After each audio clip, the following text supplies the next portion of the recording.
Two.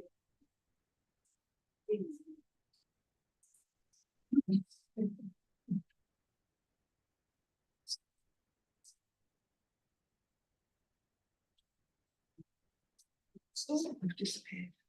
See them from the on. See this if I put it in. It's a hand up. Yeah, that's good.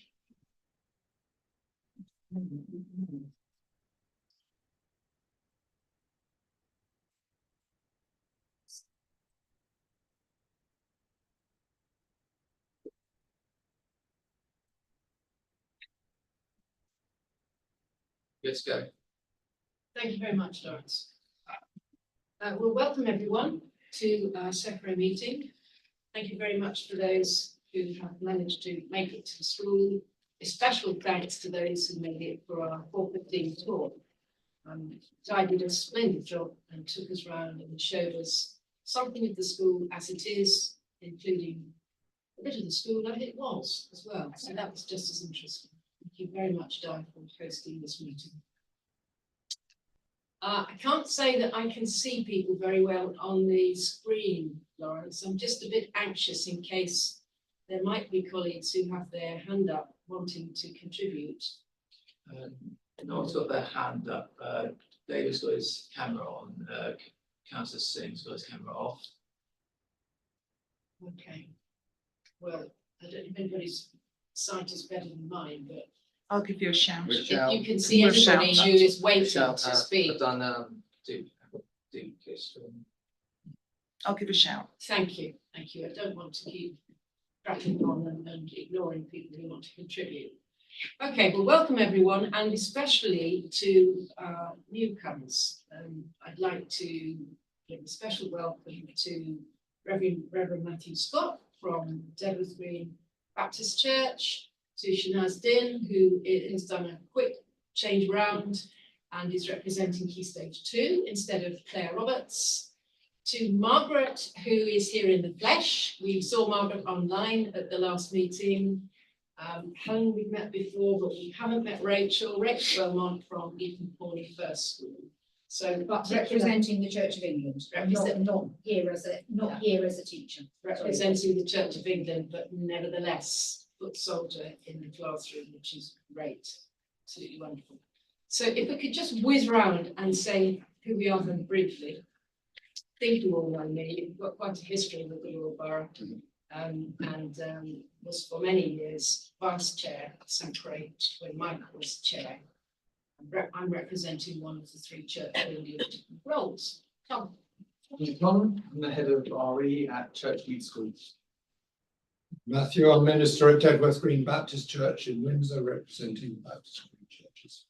I'm Shanaz. I work at Lowbrook Academy, Key Stage 1 and Key Stage 2 teacher, and I lead Faith and Week. I'm Margaret, and I'm representing Maidenhead Quakers. I'm Laura, I'm representing First Black Infant School, Key Stage 1, Assistant Head. Di Prenderville, head of RE here at Desborough for Key Stage 4 on the PUN. Clive Haynes, RBWM officer. I'm Barbara, I'm vice chair. I'm also an RE teacher, but I'm representing the Catholic Church. I'm Helen Strilley. I work for RBWM. I'm the Achievement for Children. I'm a specialist teacher. I'm Michael Gamage. I'm the Baha'i Faith representative, the Group A representative. I'm Rachel from Eton Pawnee First School. I'm the reception teacher, so that's quite a handful. I'm the RE lead at that school as well, and also a member of St. Luke's Church. And Richard Kerr, council representative from RBWM. Councillor Lewis, representing Tourism. I'm Anne Andrews, I'm SACRE's advisor, without whom we would be sunk. Councillor Cashmere. Yes, hello, Councillor Singh. Sorry, Councillor. Representing Riverside. And the other colleagues with you, alongside you.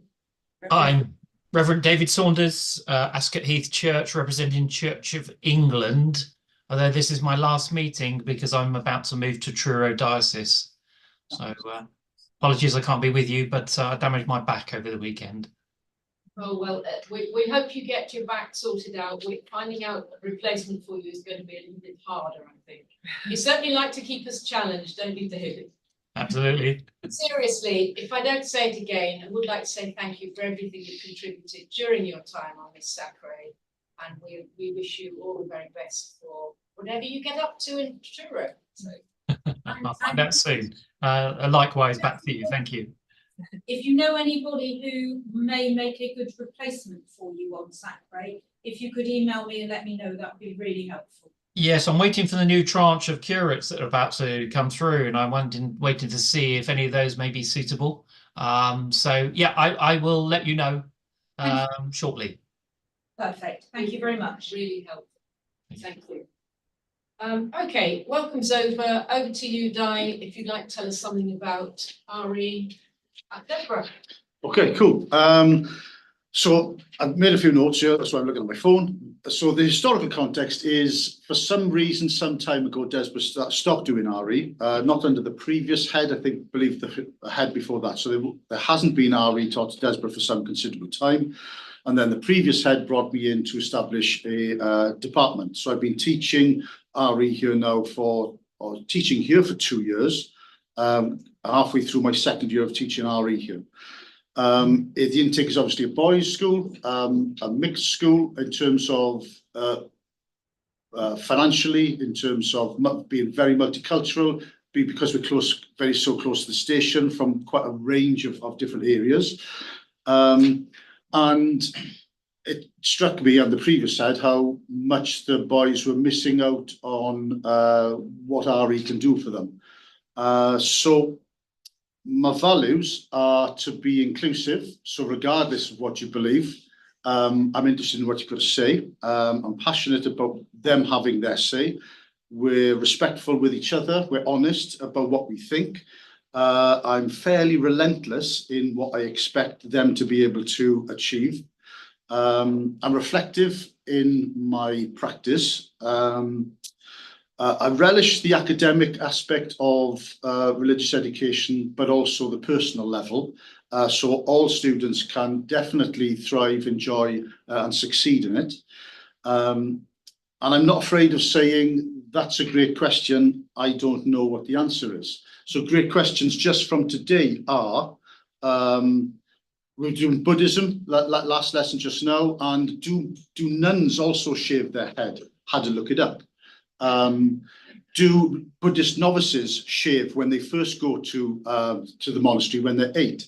Don't know, couldn't find an answer on the hoof there. So you get those sort of questions all the time, which is fun. So we watched a video on a day in the life of a Buddhist bhikkhu, which was brilliant, based on this British Buddhist monk who's been a monk for 17 years, and then a cat appears. Now, when the boys talked, I challenged the boys to think about, if you're going to a monastery, you're only allowed 7 possessions, you're not allowed any kind of electronic devices, but you're allowed 5 things. What do you take? And some of the classes did say a pet, and I wasn't sure, because that felt like something possibly of connection to a living thing, giving you comfort. So that, is there craving when it's around? Who's going to feed the cat? Because the community surely isn't going to bring cat food in as well as food for the bhikkhus. And then in this video, this lad had a cat coming in. I don't know if it's a stray from a neighbour. So all very good, kind of interesting tangential questions. USPs for here are, I'm the only teacher, which has a massive advantage, because managing other people can be difficult. Even if they're brilliant, getting everybody on board to get to the same point with the same data, asking the questions in a similar way. So that's an advantage. I link with other schools, both in the trust and across, particularly with Altwood recently, in order, so I'm not so isolated. I'm absolutely convinced that if you get Key Stage 3 right, Key Stage 4 and 5 don't take care of themselves, but you don't have to chase your tail as much as many departments feel. So I'm at the advantage at the start now of really being able to focus on Key Stage 3. We've got our first GCSE class at the minute of 10 lads. So they did RE for the first time in year 9. They then chose it 2 years later. 11, sorry, there's 11 of them. And I'm very confident that's going to be bigger next time. I love data. Previous jobs included data. So I use quizzes as my regular data tracking. So this board behind you is, I set them quizzes and then I tell them what their group score was, how many answered the homework on time, so they get their score times the percentage to give the team score. So I'm trying to get this kind of, so they come in literally and they look at the board first to see how their group did compared to the other groups. When I feed back on the quizzes, they get points for doing it on time, they get points for getting 8 or 9, they get a postcard if they get 10. And when I said about relentless, that is something, so my spreadsheet is pretty impressive. I put my data against any subject in the school, and I only see the kids once a week. We do a baseline at the start of a unit, and then they do the baseline again at the end of the unit. So I get a very clear indicator of progress, baseline being just a multiple choice quiz as well as a big end of unit test. So I use kind of competing with themselves as much as anything else, because it tells me, right, when you started Hinduism, you got 4 to 10. You did the same test 6 weeks later, and you got 7 or 10. So across the board, I can see the 4 kids who haven't improved, so I can do something about them, and then I can give, encouraging feedback. If they came in with knowing nothing, that's absolutely fine. It's not their fault they weren't taught anything about Hinduism well enough before. But if they came in with a 1 and they leave with an 8, then that's a little pat on the back for me. So I'm pulling what little hair I have out when they don't do better in the second quiz, but that is a minority. And that's the journey we're on. And as we create that habit, the expectation that that system is relentless, it's creating more buy-in, it's becoming more automatic. Fundamentals in my marking, in kind of class marking is effort, thinking. You have to remind them sometimes that thinking is a verb. So sitting silently waiting for somebody else to answer is not thinking. So we're on that journey. Detail, so lots of them tend to waffle. They lose this. It's the authority you gain with using technical language accurately. I'm trying to get that across. Very loose with SPAG too often, and teaching them about metacognition to understand, well, this is why we're doing this, and this is why you remember that. So we did something on dependent origination, which 3 weeks ago I'd never heard of, but there was quite a vivid picture that helped tune them in. So when that came up in a quiz tool, I was so impressed with how many of them remembered it. Next steps for the department. Well, let me tell you, so currently the model is Abrahamic in year 7, so a little introduction, Abrahamic chronologically in year 7, Dharmic chronologically in year 8, philosophy and ethics in year 9. So next year, when our current year 8s move into year 9, we'll have a whole year of doing philosophy and ethics. So looking at those kind of questions, but from the 6 religions perspective and non-faith perspective. So we're getting a more rounded, because I'm very aware at the minute that given the short time we've had, I've done very little outside of that 6, and I haven't got seekers yet. But the 3-year kind of plan is by the end of that, it's a much broader base. So to enrich that curriculum, so I've got, Jeremy Harris is the vicar from up the road, and I've known him for a long time. He baptised my girls. So, that was just a pure coincidence. So he's never been in here, but now he's done a couple of assemblies. He's come in to teach my year 10s twice. Wayne comes in both years to teach to his Zacchaeus with year 7. So trying to enrich the curriculum in that way. But adding more worldviews is important. Expanding the GCSE in uptick, and I think I'm onto something in terms of core RE into Key Stage 4 and beyond, because I'm a year 9 tutor, and I can see this year we've moved to 40-minute registrations. So it's only 40 minutes, it's not the hour, but my pitches give me 40 minutes, give me one of those tutor times every day, every week. And I can get the tutors, because I'll be your 10 tutor then, delivering a 40-minute RE slot to everybody. It'll be more kind of touchy-feely than academic. We won't do much writing, but we will be exploring concepts and ideas. So that's to come in the future, I think. Any questions? Any questions, anyone? How long have you been here, Di? 2 years, January just passed. So there's all that from nothing. Yeah. Oh, and I've got a cracking, I've got a cracking student. I've got a student teacher in RE. You don't get many of them, do you? And only because she did her first placement in Windsor and the commute was really difficult for her. And so she couldn't do the second placement. So I had a last minute phone call and she's terrific. Problem is, I don't need another teacher, but I'm also head of PSHE. So I've pitched, well, if I teach half RE, half PSHE, and she teaches half RE, half PSHE, then that massively boosts the PSHE quality. And we get another person in a growing department, because as the GCSE expands and there's potential for A-level, you don't get many good ones coming along very often. But I have also seen, I've seen my friend at Altwood, and they might be looking for somebody. So yeah, she's quality. It's just so good having a student teacher teaching alongside me. It's nice being able to teach everything, but it's also you're much more reflective when you're performing in front of somebody and teacher. You know, you're tighter on yourself, sharpens things up, you question things a bit more when you're observing and when you're delivering in front of somebody. Just having that dialogue with another Yeah. professional who's in the same subject. So. Who's that through? It's through Schools Direct. yeah. That's really good. You said that being the only teacher of RE in the school is the massive advantage because you get to see everybody. And it's the obvious disadvantage is that you're responsible for all of them. Yeah, I mean, Assessment we had of year 7 well, but this is why I'm tight on this, because this is a little, it's not as, it's pretty slick and it's relentless. So I don't have many big tests that really count. This is my kind of in-lesson marking is over the shoulder and that online marking. And so it's gathering the data and doing the follow-up. So after a quiz, I'll share the results from the class. And if there's a couple of marks, a couple of questions that were poorly done, I'll do quiz corrections on the board. And so we do it that way because it needs to be, it's all very well getting excited in September and October with your new plans, but I've been doing this too long now and I run out of steam in November too often. So I design kind of a system that works from September through to July. Yeah. But can you see the department expanding then? And you've got a student at the moment. Can you see it becoming 2 next year? That depends on the big fella and money and future planning. But I don't want to say that we're the best department, but I don't think there's a better one. I'm happy to share. And that's certainly the intention. Well, you're here, aren't you?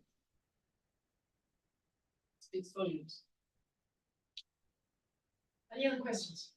Could I just ask, you said you're doing Abrahamic in year 7, Dharmic in year 8, Yeah. philosophy and ethics in year 9. Yeah, that's an initial plan that can change with your persuasion. Well, all I was going to ask was, is any Christianity taught in years 8 alongside the Dharmic? That's my because there's quite a chunk. There should be. Well, what am I saying? Because most The range of knowledge they come in with in year 7 is vast. I've said this before, right? So because we've got 28 feeder schools, so there are students who come in with brilliant knowledge where they come from certain schools. And I mean, if an end of unit test, so we've taught the unit. So I obviously didn't do this very well. And I fill the gaps and quiz for year 7. Jesus was born in, and they're given the B, and the answer was Belgium. Don't laugh. You're supposed to sort out primary schools. But you know, that's why the news. Absolutely, but do you know what I mean? So and you've got other. I mean, I've got a lad who sits there in year 7. He's just ridiculous. His knowledge is encyclopedic. So you've got a huge range, and so that's the challenge always, isn't it? So you're trying to make sure that you're inspiring, engaging, and stretching those ones, but equally you've got to take those ones who know nothing as far as you can take. And that's so even now. So I'm on Christianity with year 7 at the minute. So we're just about to reach Passover, Pesach. So then I'm going to do a little flashback. I'm going to do Pesach from a Jewish perspective as a lesson, as a standalone, rather than just brush over it and then go back to Good Friday. But then I'm almost at Easter, I've got Islam lined up for the summer term, and I'm aware what I need to do is I need to get the Reformation. And because that is such an important foundation for later on. So I am thinking about, I need to do something else to get a bit more Christianity in year 8. Yeah. Okay. Oh, That was just curious because Yeah. of course most agreed syllabuses and even the one that we're kind of working on does recommend Christianity in every year group. It's kind Yeah. of so you know, obviously in a community school it does not need to have 50% as it does in a CB school. And I've not taught Sikhism yet, right? Yeah. And Sikhism, in my previous schools, is a religion that this seems to be taught quite well in my old feeder schools. So if I find that actually there's a decent foundation, I can move on a bit quicker, I might be able to go half a term there, or a small term there, and another, you know, so until I've done it, but I've got a number, you know, I just don't think it's right. If you're a Sikh student and you never look at Sikhism in secondary school, I don't think that's okay. And if you're not a Sikh student and you weren't taught it in primary school, so you go through your whole school life and you're not taught Sikhism, that's not okay. Yeah. So it's that constant tension. Yeah, I mean, that's why the new agreed syllabus hopefully will Yeah, eventually give a, but it will take a while for it to work. Yeah, thank you. Can I ask about feedback from the students, Di? Yep. How do you get it? Have you had any? How is it going from there? You should have come to year 7 parents evening last week. So the A challenge is, because I teach all 120, only 30 of them get to see me on parents evening. But the feedback there was unanimously positive. Feedback from student voice conversations is positive. And to be honest, even though, because we're in option season now, and some subjects are feeling the year 9 drop off of enthusiasm because they've always, well, I'm not doing this subject anyway. You know, you get that kind of vibe in option subjects. I haven't got that. You know, they're still with me, and I will take them through to the end of year 9, and they will have had a positive experience, even though some of them have written off it as a GCSE option for some time. Yeah. So what happens to all the parents who don't see you but would like to see you? They log on earlier next time. I'm not doing full parenting, but it is a genuine thing. Yeah. Because it's just you're seeing lots of children compared to other people. Yes, absolutely. So I love it when maths and English bleat about their workload, because they teach a fraction of my students many, many times, and they don't know them as well as I do.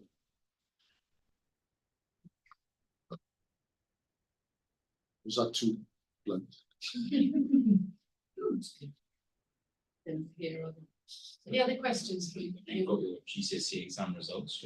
Yes, absolutely. Yes, 100%. 100%. And they're a right ragbag little bunch, but and it's like herding cats. But yeah, we will get good results for them. Have you looked at the intake? You said there were 28 different schools. Yeah. Have you looked? Well, what's interesting as well is there is but there isn't. You know, usually there's 2 or 3 big ones with lots of little ones. But I think the thing about being a boys' school is it's a real sprinkling. So there's not a school that always sends us 30 students. So then you think, okay, it might be worth having a conversation with them about what they do, about how they do it, and how we could link. But there isn't that. I think when I looked, when I joined you, it was something like 11 kids was the most from any single school. I'm not even sure we got to double figures. But you're also under Pan at the moment Yes. as well, so that's going to have a massive impact because they're nowhere near numbers. Yes, yes, so they come from even more. So you haven't identified any trends from any particular feeder schools? I know some beauties, you know, the ones you really know their stuff inside out. They're usually a church school, unsurprisingly, because they have more, they devote more time to it. You get more support. It'd be really interesting. Yeah. Really interesting for you.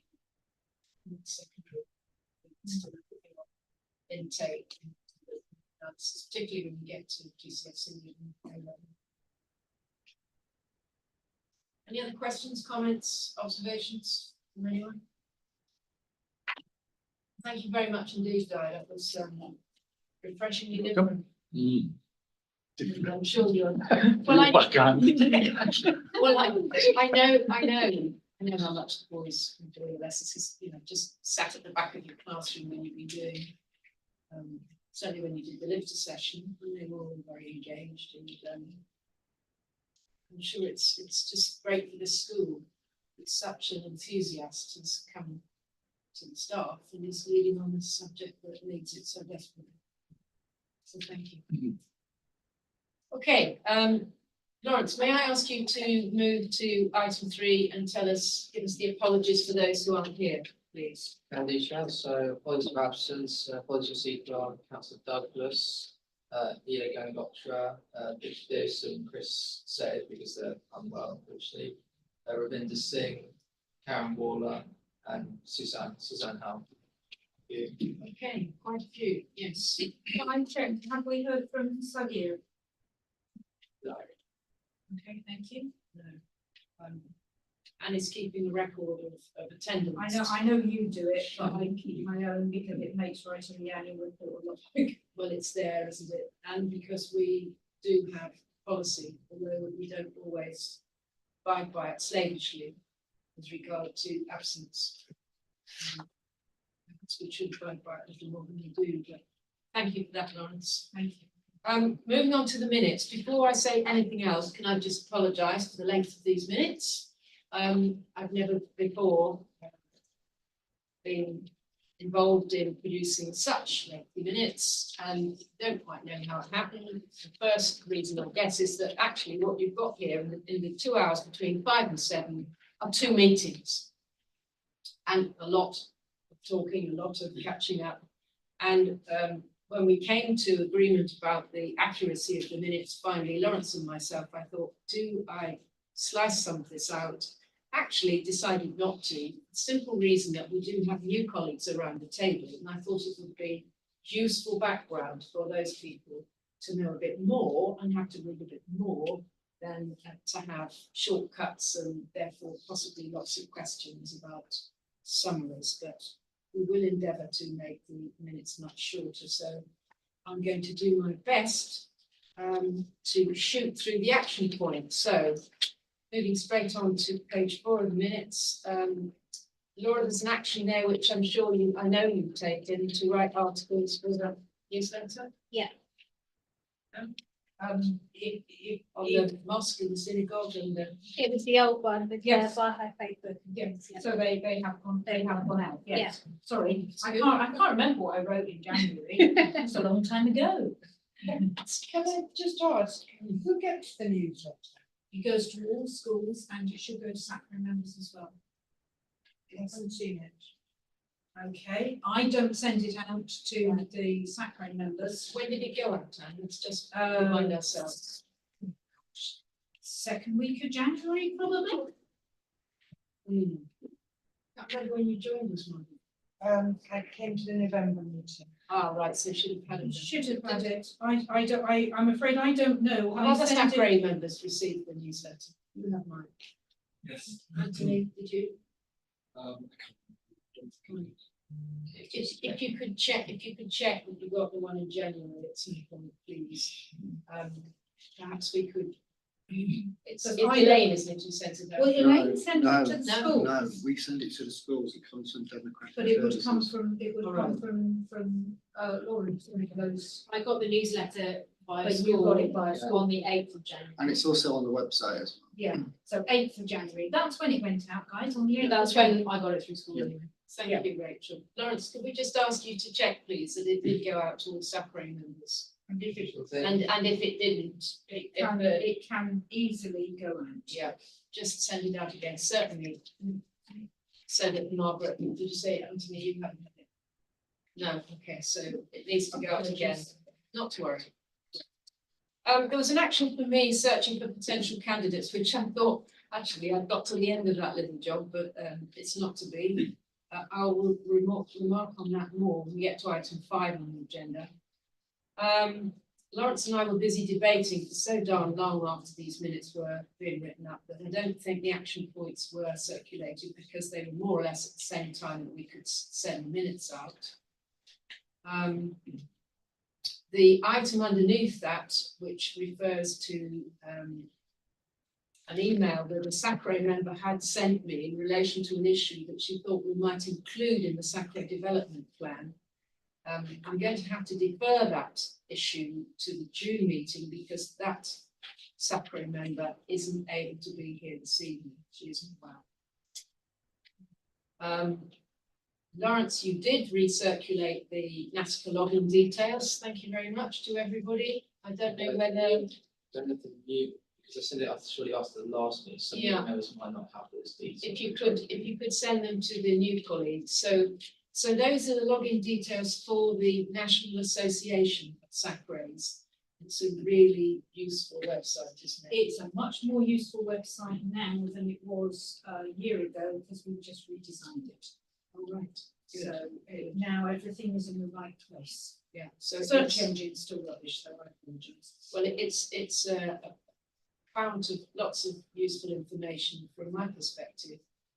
Whenever there's NASCA training, and there's been quite a bit of it, people from different authorities across the country speak and say that they've developed things and put them onto the NASCA website, and I'm constantly writing notes to myself, we must go and find these things so that we don't have to invent them again on our SACRE. I should use it more than you do, but if you do receive that login, just go in and have a wander around and see what you think. We had the issue of email addresses. Lawrence, would you like to inquire about that? Most members have given their consent, and so it should be certainly the email that should be circulated to everyone. Only one has not given their consent. I'll say that name. The new members haven't asked them yet because obviously it's a bit awkward to ask them to share their email to everyone. You know, they haven't met the SACRE members yet, and that's Matthew, Rachel, and Shana. Yeah. So the issue is about putting together a SACRE member email list so that we're transparent with one another, and if we want to communicate with one another. And it popped up because one of the heads said, could she have the email address of, I forget which faith group member it was, and that raised the question of whether people were happy to have their email addresses on it. And it's just a formality. If you are happy, Rachel and Shanaz and Matthew, to have your email addresses added to that list, that would be great. And we all know how to contact one another for whatever reason. Thank you very much. This blessed invoice, shall we drop that one or It has all been sorted. It was paid before the new financial year started because we wanted it paid upfront. So the 23-24 subscription to the SACRE Hub was paid at the end of the financial year 2023. There is no invoice therefore for 23-24. There will not be an invoice for 24-25 because we have enough money set in the SACRE Hub budget to do the agreed syllabus. And because I am intending, and I don't mind people knowing this, I am intending to retire sort of Easter next year, we need to ensure as far as possible that we have spent the SACRE Hub budget and not accumulated any more.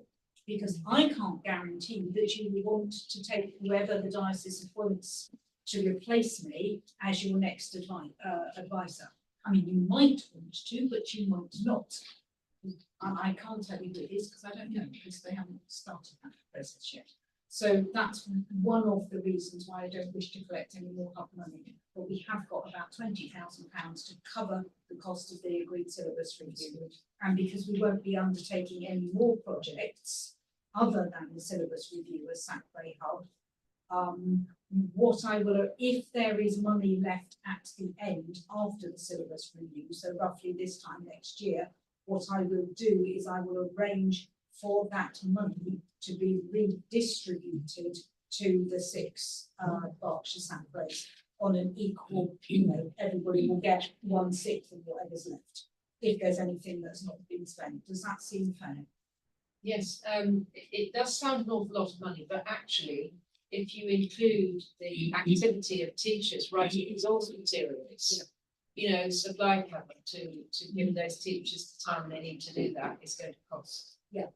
What I have, I'll leave that to the agreed syllabus conference. Okay. Sorry, further idea, but I'll share that later. Right, and just final action on the last minutes was your scrapbook, Laura, but that's first the minute you brought it. I haven't, but I didn't want to No. invade on dice. Do you want to rain on dice parade, really? Okay. Depends how good your scrapbook is, really. Well, it's not as good as that chart. With Key Stage 1, I really kind of hope it is. Okay, perhaps at the next meeting, if you wouldn't mind bringing it along, that's great. Okay, bottom page 5, we're conferring over who might replace Claire Robertson. Lo and behold, Shanaz is here, which is wonderful. She's pleased about that. She's brilliant. Yeah. And that's all because of Shanaz's enthusiasm and attendance at network meetings and genuine appetite, which is very welcome.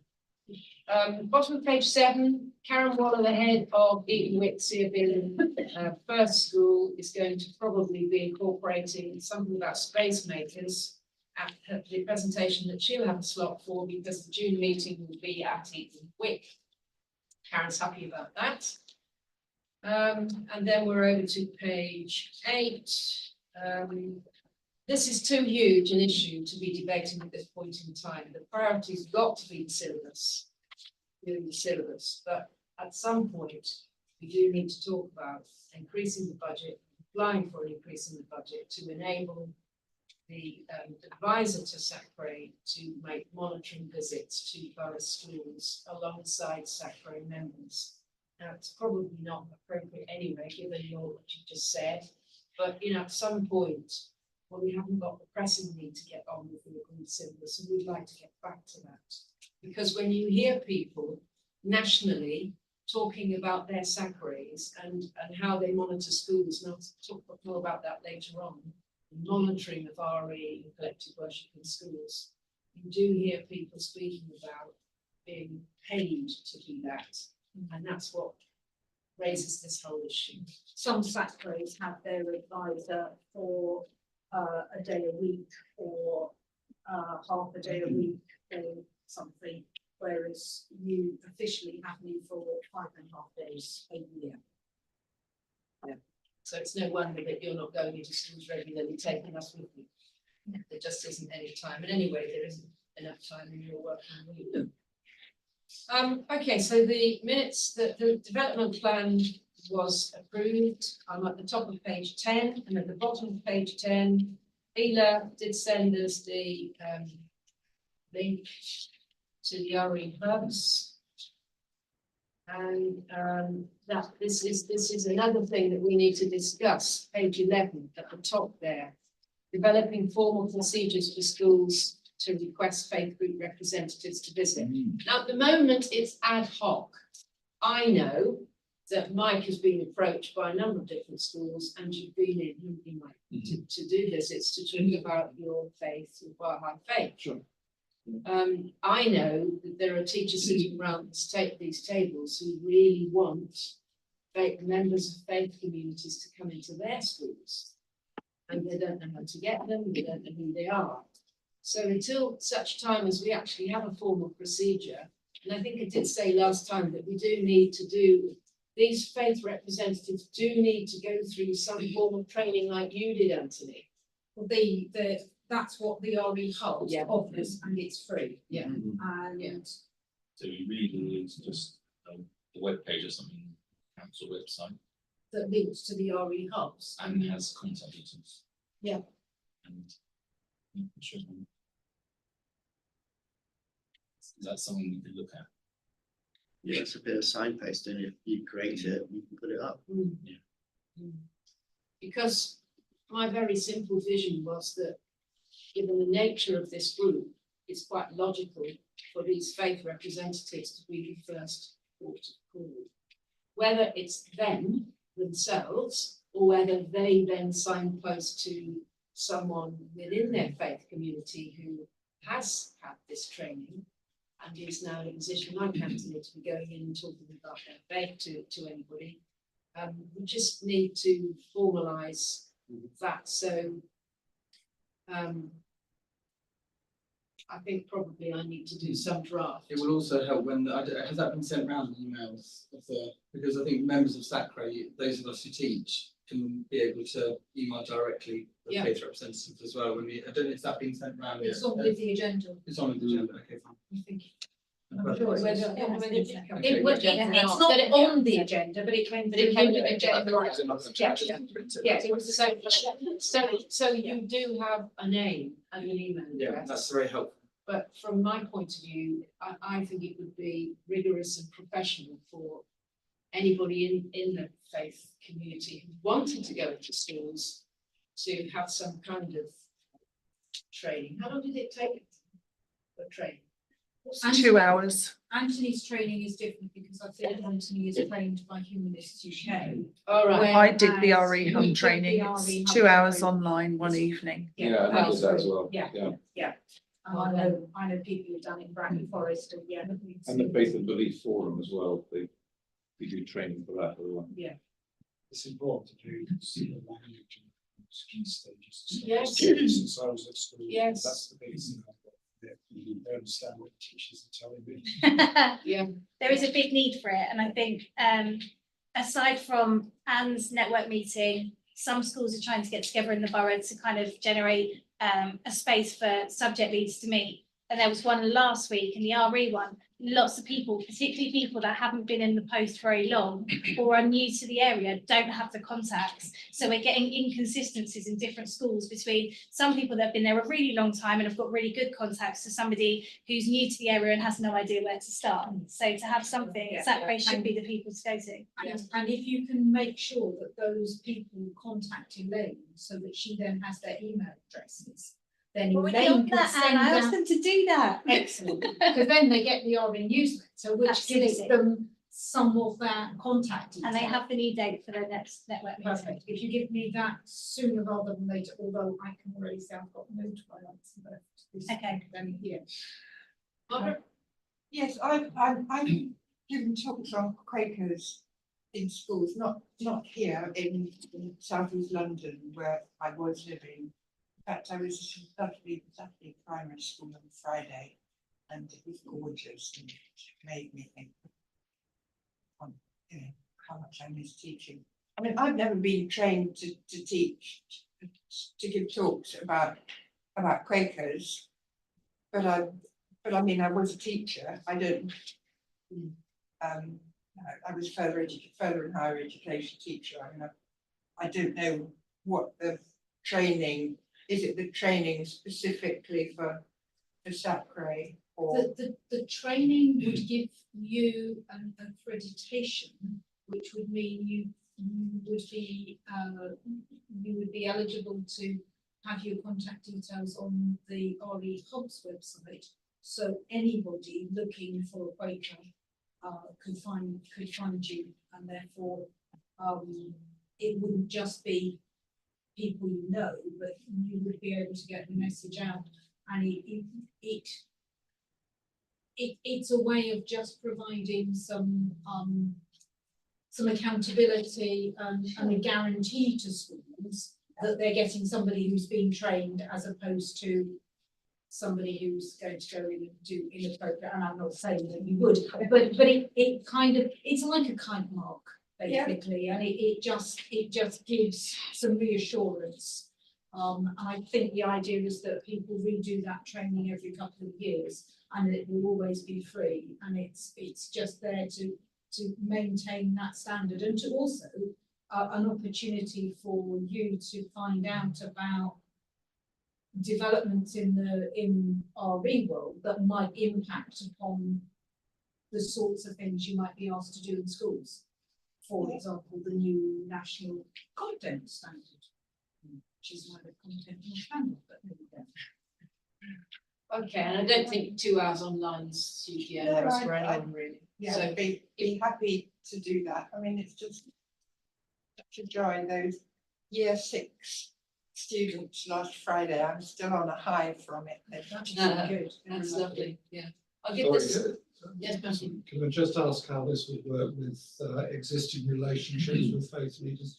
So for example, direct mention of Wayne having in here on a regular basis. It wouldn't have an impact at all. No. No, they can carry on. I mean, Wayne is obviously trained, and is probably aware of the hub stuff because I've talked about it. So no, it's just providing a wider network of people, but obviously those individual relationships have already built up. Just carry on. It's not to say nobody else can go in, but it's a way of providing an additional sort of accountability level and accreditation, that's all. So it's not compulsory. It's not that you won't be allowed in if you haven't. No, I think I'll apply my brains to this and see if I can pick up policy from somewhere, maybe the NASCA website, and modify it, just a simple policy that and then bring it here, see if you are happy with it, and then take it forward from that point so we can get doing it. But in the meantime, if people want to get into the hubs and do the training for themselves, we'll recommend someone within their faith group to do that, then that would be great. Good question. I'm not sure if it's relevant to SACRE, but it only took me a couple of minutes to fill out the form, and I'm actually on there already hard.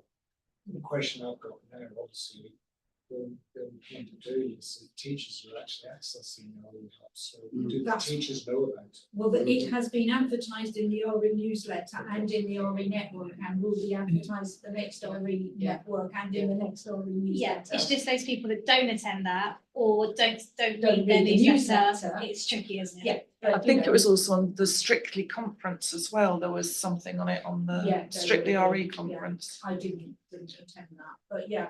And I mean, it's on Twitter. The RE hubs is on Twitter. They're on the some of the RE Facebook pages. There's links to it.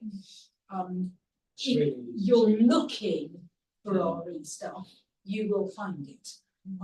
Obviously, if you don't look. No, agreed. It's just sometimes people don't know where to look, do they? That's the other thing. There's so much out there, isn't it? So I will make sure I keep advertising it. Yeah, I think word of mouth is really effective, isn't it? If you've got people you're meeting, you're doing your job in other schools, so you tell them about something you've done, they'll want a bit. A thought, Laura, the next RE network meeting is at your school. Yeah. If we have, we could pull up the RE Hub's website and actually show it. That'd be good. Okay, let's press on. Dismal failure in terms of the action about sharing the interviews with Tom and Laura and Barbara. They're still there to be shared, and I just don't know how we're ever going to find any time to get together to watch them, because I know you all want to see one another. These were interviews that I did for the talk that Mike wanted me to do, and just lovely talking in relation to different key stages about teaching. It's really interesting. So perhaps we can talk about it later. When can we meet to see these? Okay, the World Views exhibition needs a lot more discussion. The meal is happening after this meeting. There should be 9 of us going, but the illness one thing or another, we're not quite that number, but I'm sure more people will join us next time. I hope they will anyway. And what was happening at the beginning of this meeting, actually, because we were a little bit ahead of ourselves, was great because everybody's talking to one another. And that's the whole point, getting to do a bit more than hello, how are you right now, and quiet themselves at the meeting. It was a really good buzz. Ela did send the contact details on something else I referred to Ela about here, but she sent that through. And Mike, his comments, I don't think there are any more applicants unless anyone else wants to pull them up. I'm very aware of time marching on.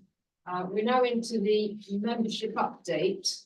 just to tell you that I have tried my best to recruit to the post of Jewish representative to replace Hillary.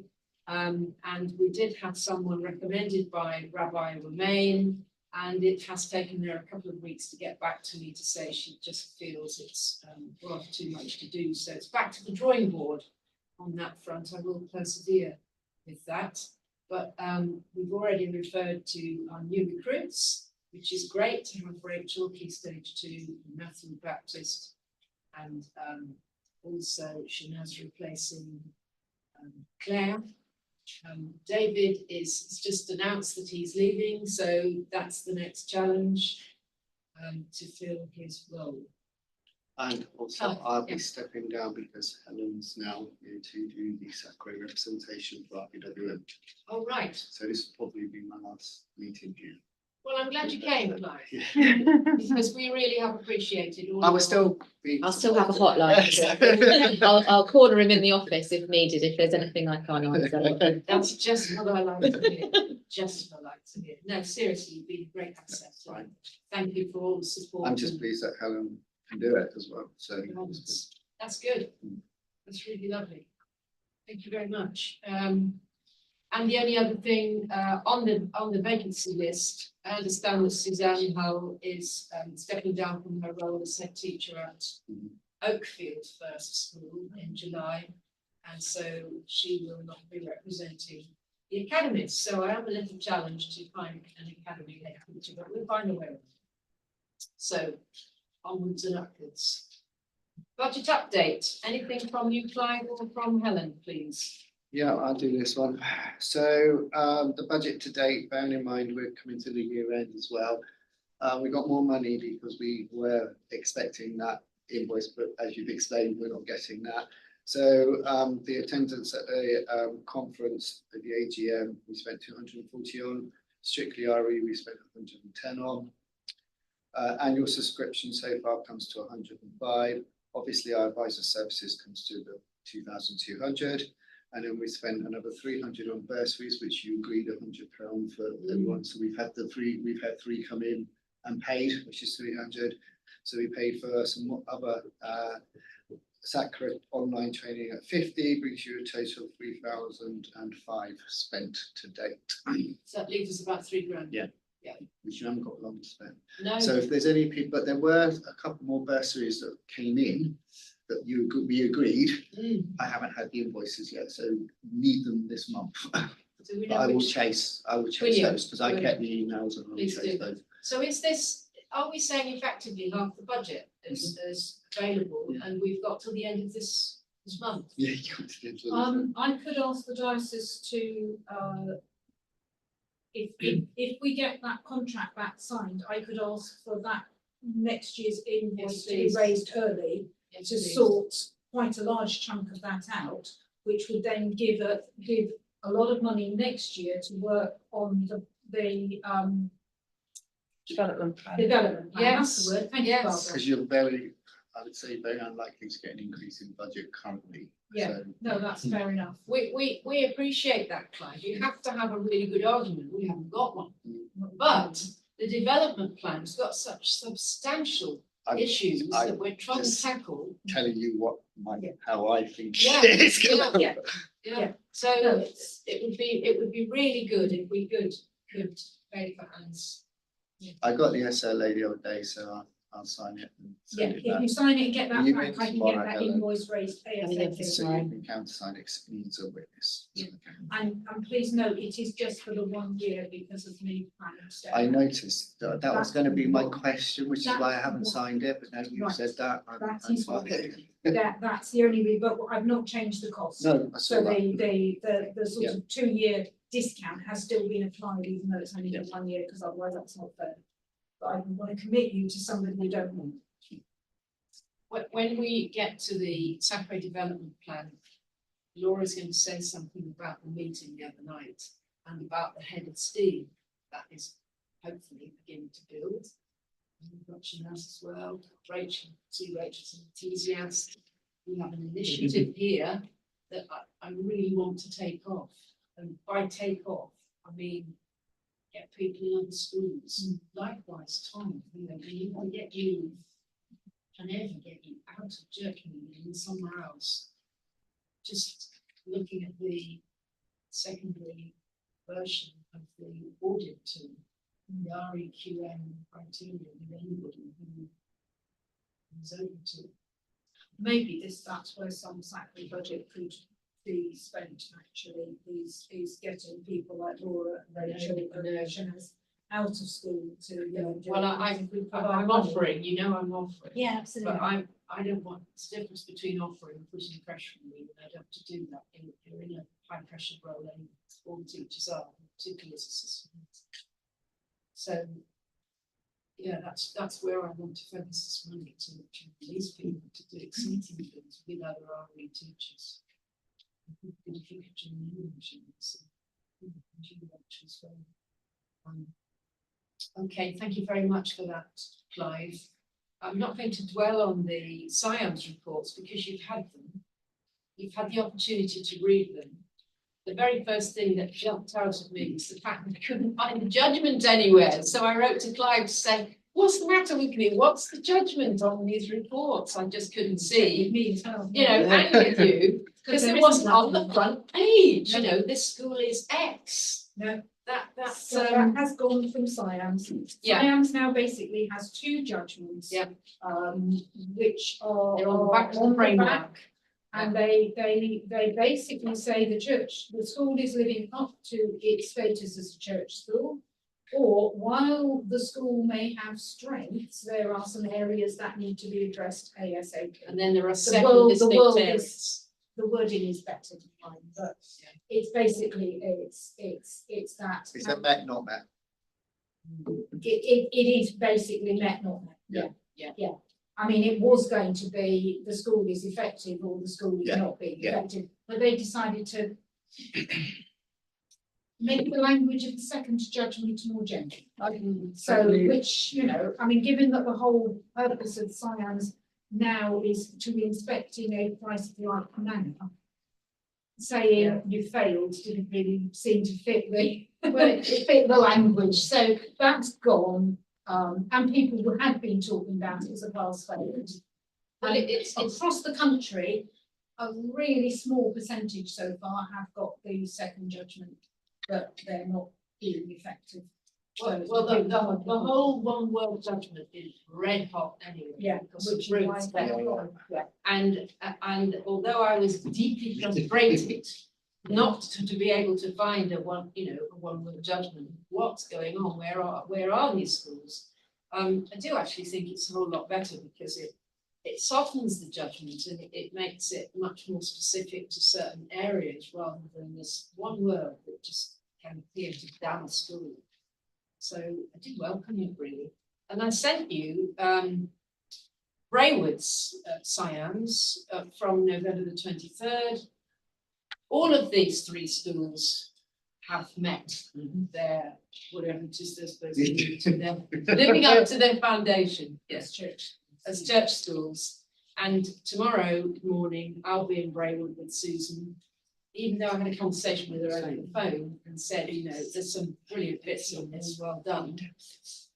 I thought, actually, I still want to go into the school because I need to tell her about what we're doing with the audit tool.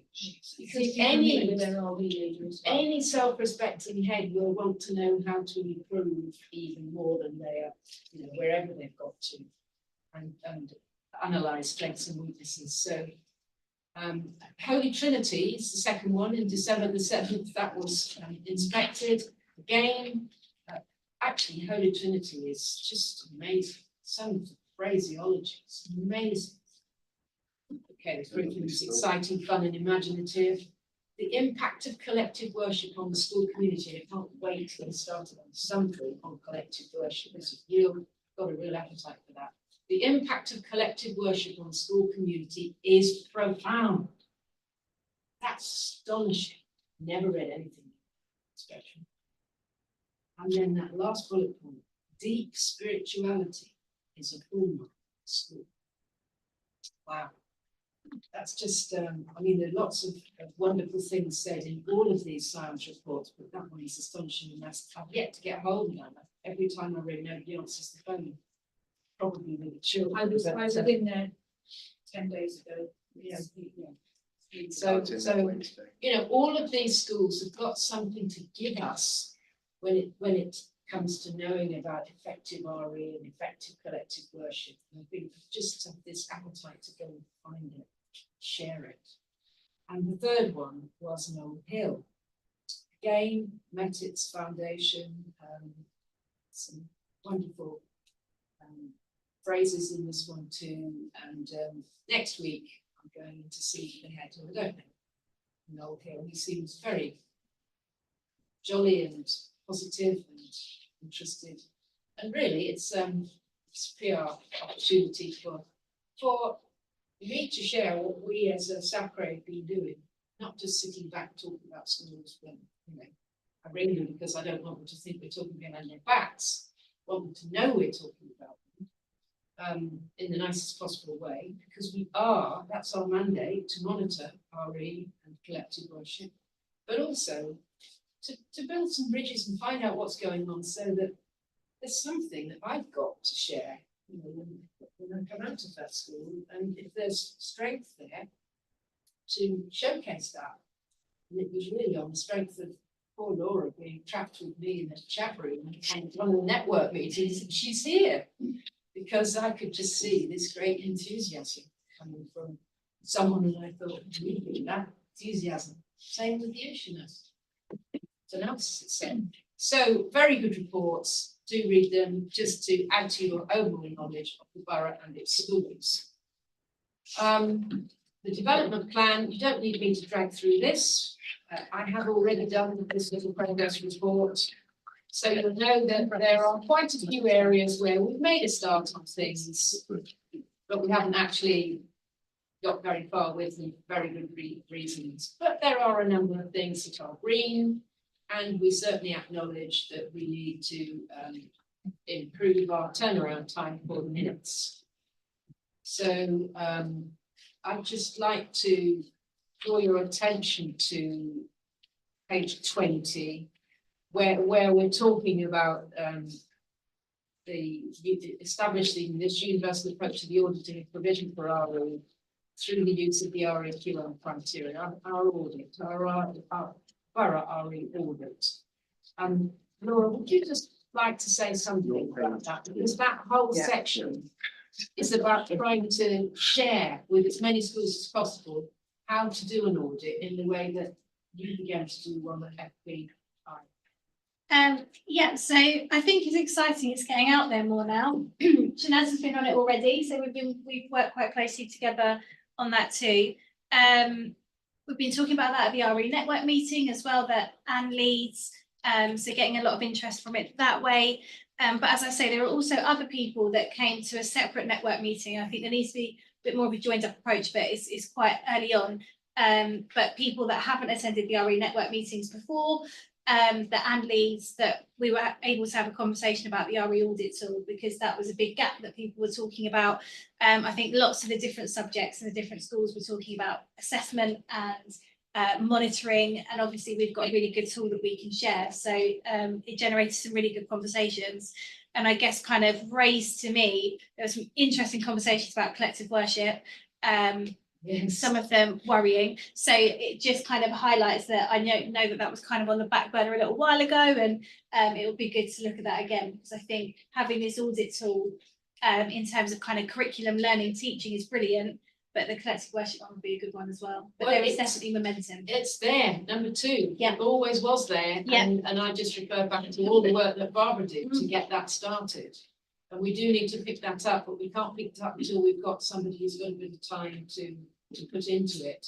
Can I just ask, Clive, can I ask you, was this idea of getting subject leads together a borough initiative? And did it relate to only the primary schools or the secondary schools as well? No, it's open to all, but secondaries don't always attend. No, yeah, it was predominantly private. Sitting next to one. The secondaries have set up their own, so Kylie from Allwood is running the secondary meeting, which I know Di's been going to. Yeah. I made the first one, so there's a small number of schools that have been attending that. The one I went to, there was Di, there was somebody from Charters, there was somebody from Spurs Flats. And the girls' school. Secondary Newlands. and Newlands, Windsor Girls, Windsor Girls. yeah, and Kylie obviously, Could I- so. Can we make a suggestion though, even though the meeting's separate, could we try and arrange to have one meeting together, because you learn off each other and then you can get that networking going? Because otherwise we're still in isolation. How frequently will these be held? The network meetings, they're every term, aren't they? No, I mean, the ones that you instituted. I mean, because these are now running in. Yeah, the new ones are every short term. Every short term. Yeah. So six times. Yeah, 6 times, yeah. I don't know, we've only had our first one, so I don't know. I know there is an aim for it to happen again. I guess it's just, for some people, it's doubling up, isn't it? So you have that RE network meeting and this RE network meeting. And I mean, it's tricky because some people have more than one subject lead hat on. So the good thing about it, the one that the borough led, was that everybody was doing it at the same time. So everybody went off to a different school, repping a different subject, which worked so well. And that's part of all subject areas are getting Yeah. networks, Yeah. not just and it's back off like the curriculum of Ofsted and Yeah. that broad balance. That's I mean, is it worth for next year to combine. to actually combine Yes, this rather absolutely. than running two? Absolutely. Because, I mean, obviously they've only just started. But I will need dates for next year, and I can probably only do one per big term. So maybe it can be one that has a SACRE link, and if it's going to be, big term and short term, then it could be one that I'm at and one that's more. And it'd be really important as the new agreed syllabus starts going out, because lots of people were talking about schemes they're using or looking at the syllabus, and obviously I was saying, that's under review, and absolutely. Don't buy anything yet. And that's what I kept saying, and I know lots of heads have been saying that too, like, don't worry, it's coming soon, but it would be good then to really launch that, to have those kind of joined up discussions right from the beginning. That would be brilliant. Yeah. So if we can, I mean, is that a conversation that you and I need to have, Clive, over dates? Yes. Because I've just set the diocesan dates for RB networks, so. Yeah, we can make that work. It's interesting, isn't it? Because these are not ones that require any money. I mean, they're after school, but it's just actually the coordination. And from there, we get spotlights on schools. Yeah. Which is even better as well. Well, yeah. We get spotlights on schools, Yeah. a bit like what you were saying, Di, that's really interesting. Let's make that school spotlight and people come around and visit and see it, and that's on the back of it.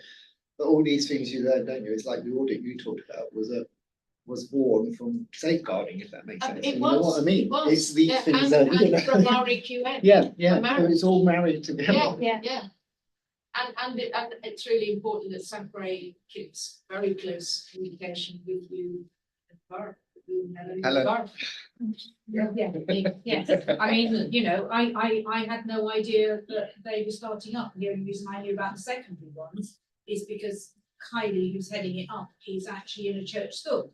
So she let me know. So there's been a bit of a disconnect with SACRE, because actually other people from SACRE could attend those meetings to keep those links up, because actually I'm not able to do most of the secondary ones. So I just worry about whether the teachers want that. Well, it'd be nice to have a bit of half and half. I guess sometimes teachers need a safe space to talk. Without them being, not a judgmental way, that's not the word I'm looking for, but it was a very good opportunity for people.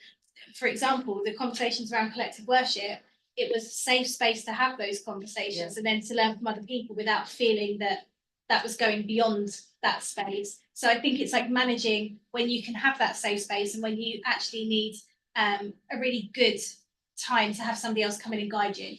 It's kind of like Yeah. half and half. I isn't was it? thinking more about SACRE members listening rather than guiding. Or, Yeah. You know, I'm not. Oh, yeah. I mean, even I try not to go in judgmentally. No, judgmental is the wrong word. I So think, you're you know, under so much scrutiny, aren't you, that it's just like another person. I just think the network meetings are good for the staff teaching, Yes. if I'm honest. Yeah. That's my. Yeah, I think so. Yeah. Really helpful. I think so too. they were really good, weren't they? I wasn't Leave it there. where it- No, leave that where it I'm is. saying- I would have, I'm saying like. I think I would have liked to have Yeah. been there.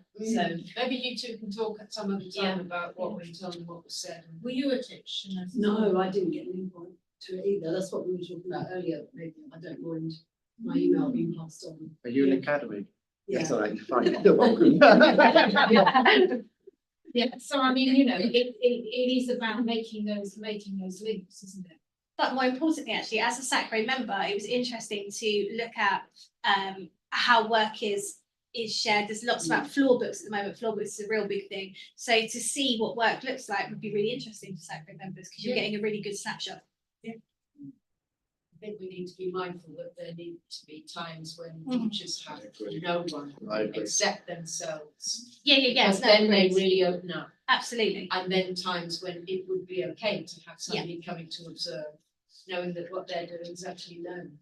Yeah. But you're kind of there in, if you've got that dual role anyway, haven't you? So you could bring things Yeah. back Yeah. as like maybe a built-in part of a meeting. This is what happened at the network meeting, just kind of in a packaged way, rather than people losing that opportunity to, like you said, be honest or say, we're not doing that. What is Yeah, that? well, whatever it may Yeah. be. I think we've effectively covered item 11.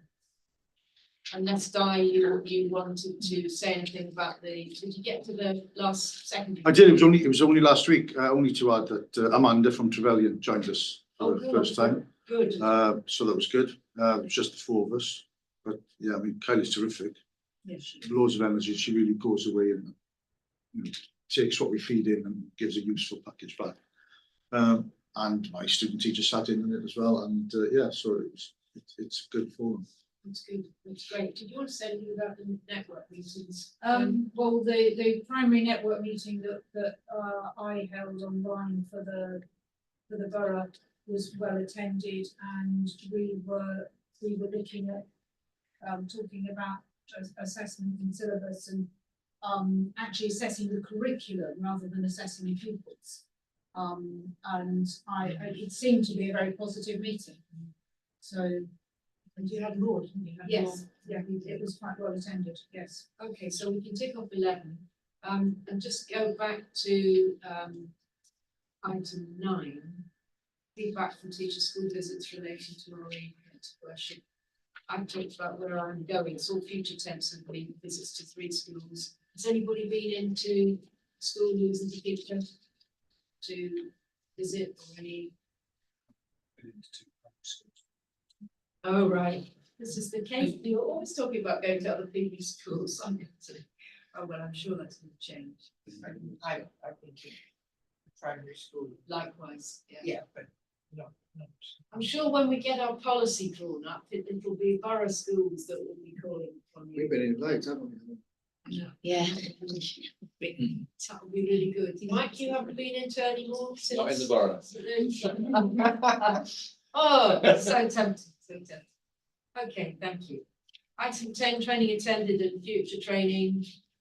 You have a list of all the training, which is all from SACRE, and I think we get our money's worth. If you look at how many of those sessions were attended. Yeah.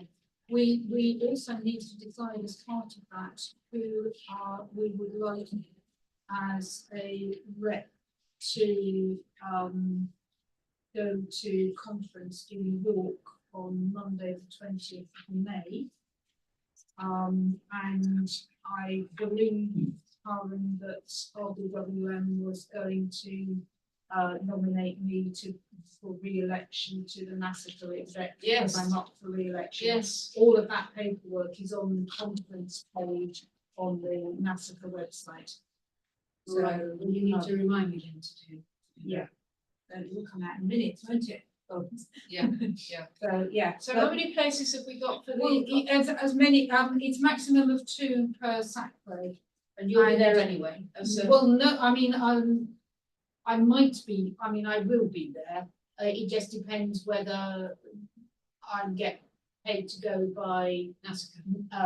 well, the NASCA don't, the execs don't, we have to be booked. Ideally, we have to be booked by our SACRE to attend. But obviously I'm on 4 different SACREs, so it doesn't have to be Windsor or Cambridge that spend money on me. Okay. If there are other people who want to go, if there aren't, then, but it is in York and it is on a Monday. And what date did you say it was? 20th of May. 20th of Monday, 20th So the of week May. before SATS week. Are there any colleagues who'd like to go to that? If nobody else is offering, then I might like to get in the car and go as well. Just because I found it very interesting last year and very useful. And we need to talk about the paperwork. Yeah. Outside this meeting, I Yes. think. I just wanted to mention the fact that the training that took place on monitoring schools, RE, how may SACREs effectively monitor schools, which was on the 5th of December. There were 73 people online. Unbelievable. And I thought, this is a real concern. And I was actually taken aback by the numbers, but some really good suggestions about what we might be doing.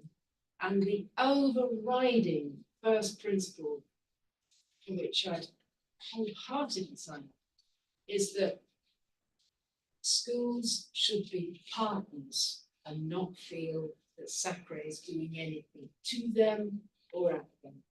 And so, you know, partnership approach has always been one that I favour. And so I must go back to these notes, copious notes, and back to the NASCA website, where there are various monitoring forms of things that other local authorities have spent time and money developing. We need to take some of those and use them. Any other comments on intended and future training?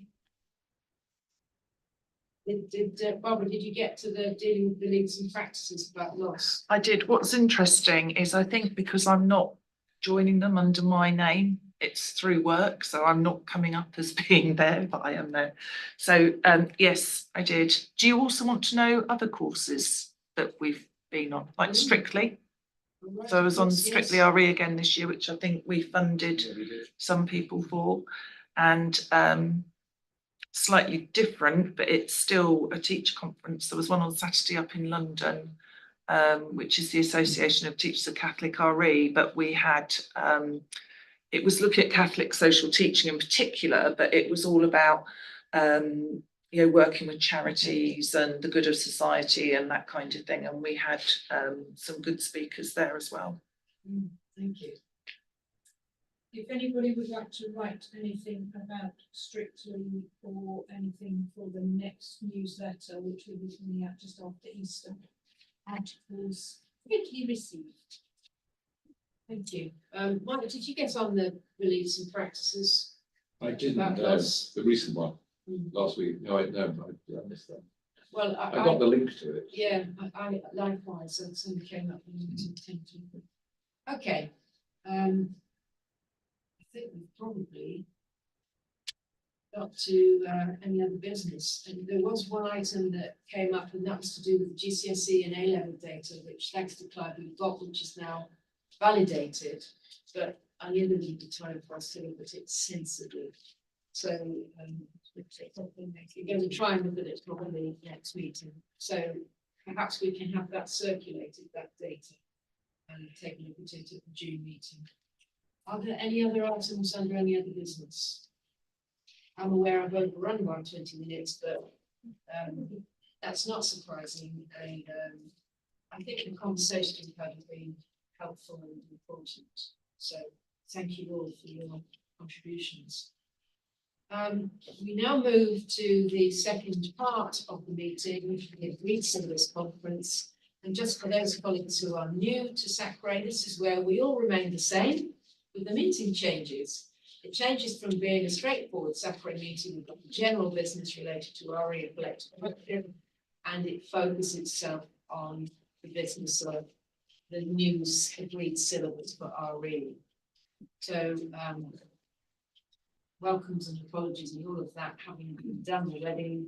I'm going to hand over to Anne, because Anne asked us all to try and send our responses to the draft that she and her colleagues had put together for the new agreed syllabus. And in particular, that you wanted responses from the faith groups. I don't know how many people were able to give responses, but you have spent all day on it. So I know, spent today working on it, yes. I mean, across Berkshire, because I haven't separated out which responses were from RBWM and which were from the other SACREs, because obviously it is one agreed syllabus that we are working towards. I had feedback from humanists, from a Jewish rep, several different free churches, a couple from C of E, Catholic response. I had a response from the Hindu. I don't know from which SACRE, sadly, because the response was not directly related to anything that was included in the syllabus, which meant it's been quite hard to do anything with it. I have had feedback from Buddhists and the Baha'is.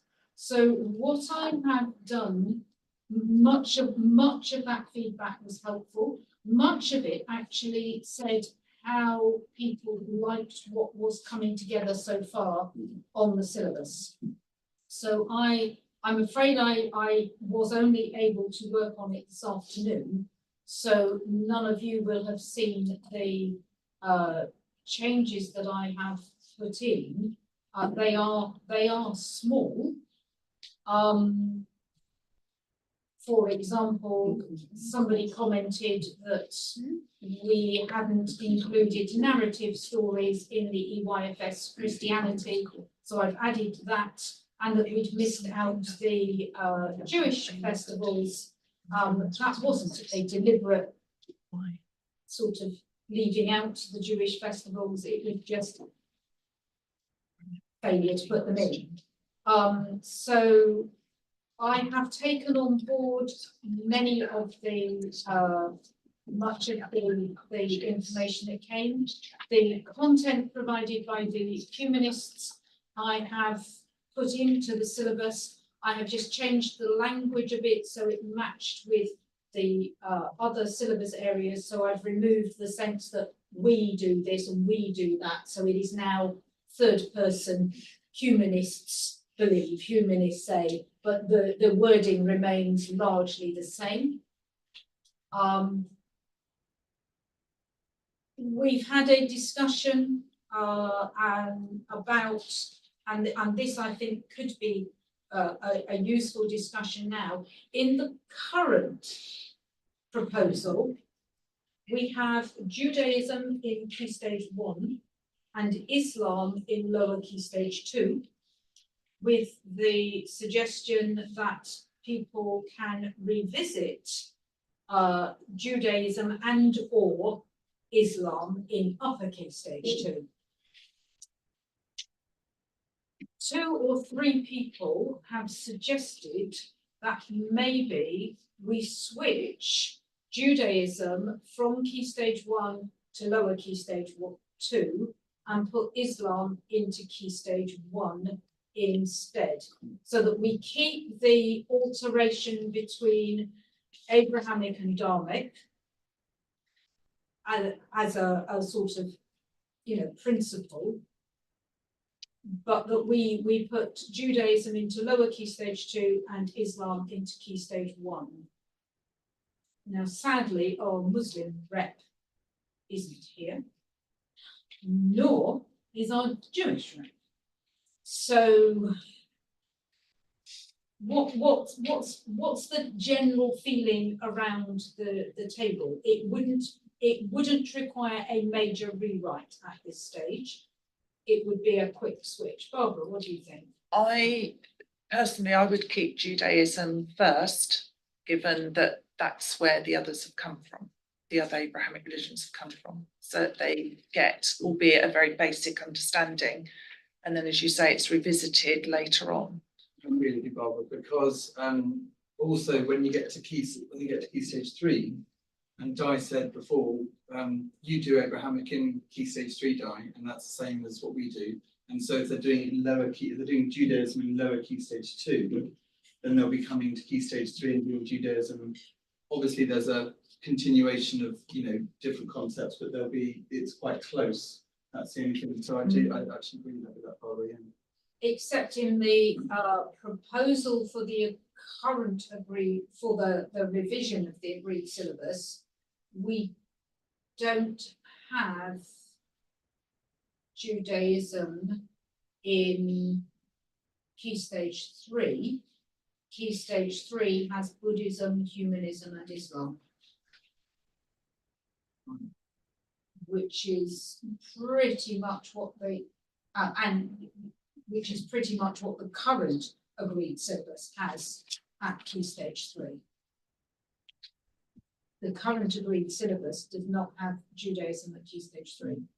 So I think it's challenging because taking on what Di said about, because we have a very diverse feeder schools as well. Actually, you can't rest on the fact that they have actually done Judaism in the correct amount of detail. And so I know we're doing the ideal here. Oh, but I think we ultimately that is what the agreed syllabus should be setting out, the statutory thing that all maintained schools should do.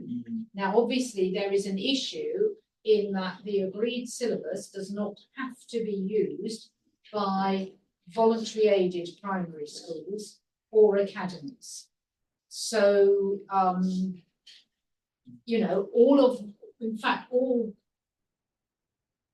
of our RBWM schools, secondary schools, do not need to follow the locally agreed syllabus. No, they do. Because your VA and everybody else is an academy. UVA? Yes. Well, we're VA, yes. But most VAs do follow it.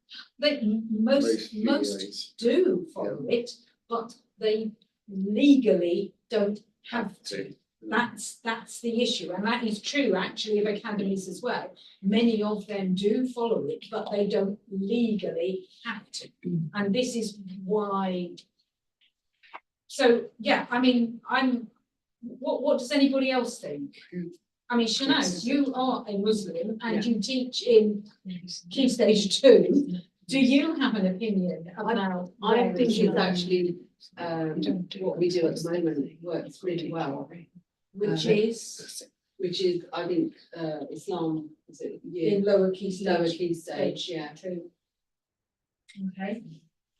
It doesn't mean you can't refer to other religions alongside the core religions that you're teaching, because obviously you can and you will, because you'll refer to the children in front of you. We're looking quizzical, Clive? No, I had two questions. I was going to wait. The core is in bold, is that correct? Yes. How did that come about? I just wanted to know. David Rees, who was the advisor to Slough, West Berks and Reading, and I sat and we took a lot of the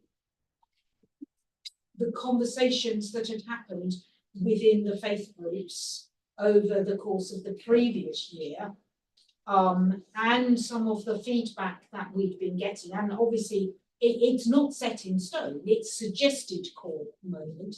What we haven't had is anybody saying that's the wrong core, can we have something different? Yeah. So basically, David and I decided that we would identify a minimal amount of stuff that we thought from all the information we'd had was probably the core, so that it's really clear what the core content is, but that doesn't mean that the stuff not in bold doesn't get taught.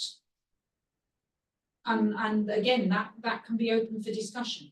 But that's how, I mean, basically, David and I have spent 2 full mornings together working on this, and we have another session scheduled for the 20th in the morning, when hopefully Angela will join us and we will concentrate on Key Stage 3.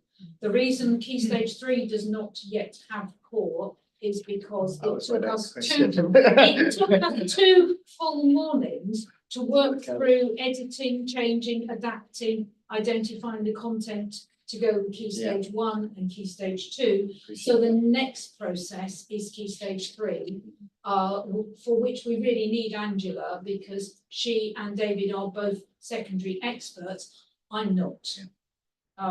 You know, I'm primary trained for RE. So, and the reason we haven't put anything in core bold for EYFS is because EYFS doesn't work like that. I agree. So, you know, it's more exploratory, and your outcomes are against the early learning goals, which who knows, the government will change, because there'll be a change of government and they'll go out the wind. So that's why the EYFS stuff is more advisory and suggested rather than this is what we must do. Yeah, it's continuous provision. It's a different animal. Rachel. I don't know if I've got the wrong end of the stick here, so do, you know, shoot me down if I'm wrong, but coming from a first school perspective, we only go up to lower Key Stage 2. Yep. So we have that, year 4. So we then have no control over what is done in upper Key Stage 2. So you were mentioning how then, with the idea that it would be recapped ideally in upper Key Stage 2. But we don't know that. No. So I don't know how that's helpful, but yeah, but that's what the syllabus is meant to do. The syllabus is meant to set out, this is your fundamental legal requirement. But that is why what we are suggesting is linking specific religions to specific key stages, so that by the end of the lower Key Stage 2, pupils will have encountered Christianity in every year group. They will have encountered Judaism, they will have encountered Islam, they will have encountered Sikh, and they will have encountered Hindu Dharma. So that there is a clear cut-off point. Then in upper Key Stage 2, they can revisit either or Judaism and either or Hindu and Sikh, or they could introduce Buddhism. Because I think that our year 4 have touched on Buddhism, or will touch on Buddhism throughout the next few months. I'm not sure when exactly. I mean, maybe they do currently, but it's not in the current agreed syllabus for lower Key Stage 2. It's never been in the syllabus for Key Stage 2. So again, it's looking at whether, I mean, you're a VA school as well. Yeah. So it's up to you. But actually, the syllabus is recommending, because the general philosophy is that within any one year group, children should have exposure to Christianity plus 1 as the main focus. Yeah. Doesn't mean they can't do some other. We need to change. But that's why It's core rather than it's so that, you know, so that there isn't too much overload. And it's meant to be about teaching children to learn about a religion, you know, learn how to learn, rather than covering the specifics of every religious tradition.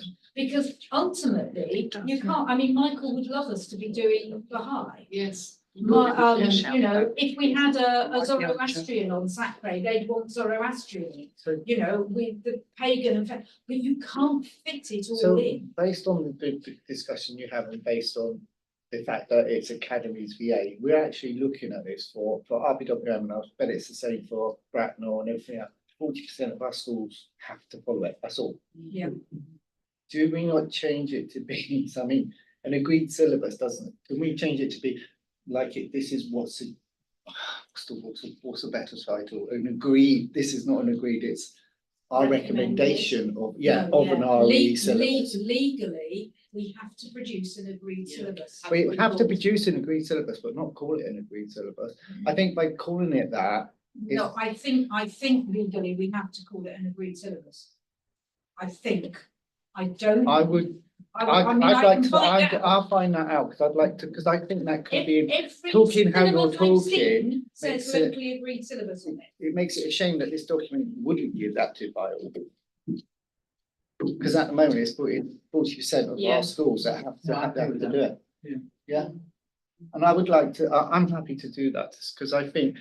Because it's all this work, basically for 60% not doing it. Well, or might be doing it. Yeah, they don't have to do or it. Versions of. Yeah, or versions of. I mean, I can ask our next SACRE meeting what the general thinking is. But every agreed syllabus I've seen has blazoned across it. Is that historical though? Is that historical that's just the way it's happened? Current ones. Well, I imagine that's how it's defined in law. It is how it is defined in law. Well, there's the next session coming up on the 12th of March, which is next week. Bob, you and I are on it. Yeah. Convening an agreed syllabus conference, so I can ask it there. It'd just be quite interesting to say that it seems a lot of work for the, you know. Yeah, I mean, I agree, and you know, SACRE can certainly recommend the syllabus to all schools. But I guess it's the way that if it has to be, that's the way we publicise it. Yeah, and that would be a local authority decision. You know, if we can launch it all singing, all dancing, this is the best thing since sliced bread. Could it be a dual title document where it's called blah blah blah blah brackets RBWM? I'll inquire. Richard. Yeah. Could I just That's a good point. Could I just ask a question of you, Barbara? You'd be able to answer it, I know. I'm interested in what opportunity there is for RE leads in the first schools to meet with RE leads in the middle schools who pick up the kids when they move into year 5. That has never. It depends where you live. Yeah, that's. I do mean that. So, for example, when I was at the school in Windsor, we used to have meetings with primary and with upper, or with first schools and with upper. So we knew what the first schools were feeding through. Then that sort of fell apart for a while when various schools were joining different academies. And now the academies that not St Peter's, but the other middle schools in Windsor and the upper schools in Windsor now talk, and they talk to selected primary schools that will talk to middle schools. Not every first school will talk to middle school, not every middle school will talk to first school. I don't want it to seem like it's all one way. It's crazy. But transition is totally different. yeah, now the transition is different. You see, the transition of a child moving, they do lots of work into which child has got these needs and that needs and everything. But it doesn't always follow that the curriculum is a transition, if you see what I mean. Yeah, and I mean, when you talk, Di, about the 28 feeder schools and how many have you got at church meetings? Similar, it must be similar, I don't know the exact number, but then it's not going to be reasonable. You know, you've talked about no half dozen are the main ones sending their youngsters there, so maybe we could talk with the half dozen who send the most. But for you to say you don't know what they and we always talk talk about 4 middle schools, for goodness sake, it's just crackers. We always talk about how you need to have like a spiral curriculum and things like that, and how as a subject lead you need to know what's going on in the early years and also what's going on in the upper years. That then just stops at year 4 for us, which is not the end of primary. Pre-COVID, they had a spiral curriculum because all the schools in the Windsor area were on the same curriculum website. So each school had to feed their curriculum into this website. And so you could actually see that it was a spiral curriculum. COVID hit and that all disappeared. In reality, when you start teaching a topic in secondary school, you can teach and you think, oh, well, actually, they don't know this. And then you suddenly get to kind of a core bit of secret. And you're like, well, that was definitely covered then. Genuinely, that's what Yeah, it so feels that it's sort of bits that might be a bit of fun and they can do, you know, they all know a certain story because you do Yeah. a really nice drama with it or make a candle. Like that. They all know Diwali. Yeah, that's what I was thinking. Is it a That's the case though point where of they trying think to identify the core all content. lesson plans should be on the website now, you know, all planning should be there, you should be able to look at that. For my money, this is a leadership issue. This is a headship. This is head teachers wanting to enable their subject leads to know what they're doing. I think, yeah, but you've also tallied that up with well-being, time, etc. It's a hard place being a leader. I don't know. I mean, you set up some opportunities for RE leads in primary to meet. Should somebody take the initiative? That's what we're doing, we've got network meetings, So why is it not happening? because we've only just started it. I was going to happen. But why is it, it used to exist when I was working with them, so why is it broken down? Because, I mean, that's finishing two Because thousand you've five. got the mechanism of maintaining schools, academies closing down because they don't feel they want to be able to share that kind of thing now. It's the landscape. It's a sort of marketing. It's all changed. Yeah. Yes. As before, it was Yes. all open. If you, it seems, no disrespect, when some people become academy, they feel they become a business and it closes down. It's just, and that's what you're. Very sad. It's the competition versus cooperation. Yes. I think And you're it's losing really- sight of the fact that we're talking about children here, you know, we need to actually make sure that they need to know things before they come to you too. And you do that if you knew, because you want to do that, really. And you want the reassurance of knowing it's going to be built on. Yeah. And I think some trusts then decide to do it within the trust, which then doesn't help those children that don't continue. Yeah. No, particularly in Windsor, where it's Yeah. so many feed schools, a common catchment, everyone is moving around between. It's not like areas where you maybe got trust primaries that feed into trust secondaries of the same trust.